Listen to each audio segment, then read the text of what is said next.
അപ്പോൾ ഇത് വെച്ചാൽ എങ്ങനെ ഉണ്ടാവും എന്നുള്ളത് ജസ്റ്റ് ഞാനൊന്ന് കാണിച്ചു തരാം നിങ്ങൾക്ക്. ഇതിന് പകരം നമുക്ക് വേണമെങ്കിൽ പേളോ അതുപോലെ തന്നെ സ്റ്റോണുകളുണ്ടാവും. ഹോൾ സ്റ്റോണാണ് ഞാൻ ഇപ്പോൾ ഇതിൽ കാണിച്ചു തരുന്നത്. അതല്ലാതെ തന്നെ കുറേ സ്റ്റോണുകളുണ്ടാവും, പിന്നെ കട്ട് ബീഡുകളുണ്ടാവും. അങ്ങനെ എന്ത് വേണമെങ്കിലും നമുക്ക് കൊടുക്കാൻ പറ്റും.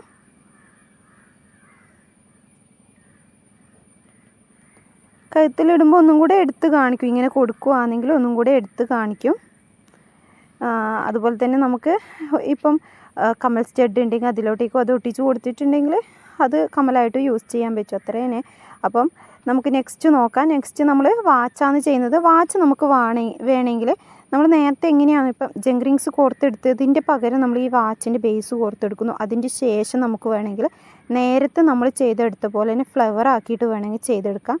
അതല്ലെങ്കിൽ ഇതുപോലെ ഞാനിപ്പം ഇതേപോലെ പേളിങ്ങനെ കോർത്തെടുക്കും മാത്രമാണ് ചെയ്യുന്നത്. അപ്പോൾ അങ്ങനെ വേണമെങ്കിൽ അങ്ങനെയും ചെയ്തെടുക്കും. ഇപ്പോൾ പേളിങ്ങനെ ഒരു ഭാഗത്ത്, ഇതിപ്പോൾ പേള് നിങ്ങൾക്ക് നമ്മൾ ഈ ഒരു ഭാഗത്ത് കൊടുക്കുന്ന പോലെ തന്നെ നമുക്ക് വേണമെങ്കിൽ രണ്ട് ഭാഗത്തും പേളാക്കിയിട്ട് വേണമെങ്കിൽ അങ്ങനെയും കൊടുക്കാം.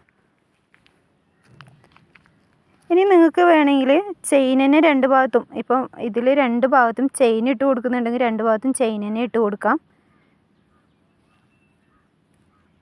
എങ്ങനെ വേണമെങ്കിലും ചെയ്തെടുക്കാൻ പറ്റും.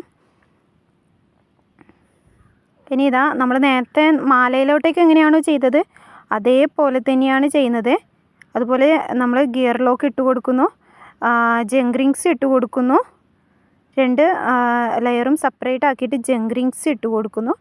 വീണ്ടും ഗിയർ ലോക്ക് ഇട്ട് കൊടുക്കുന്നു, ടൈറ്റ് ചെയ്ത് കൊടുക്കുന്നു, എൻഡ് ഭാഗം കട്ട് ചെയ്ത് കൊടുക്കുന്നു. ഇത്ര തന്നെ വരുന്നുള്ളൂ.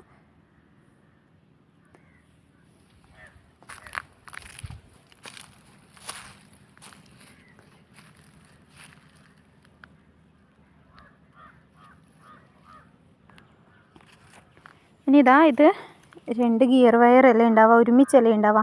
അത് വേറെ വേറെ തന്നെ ആക്കിയിട്ട് കൊടുക്കുക.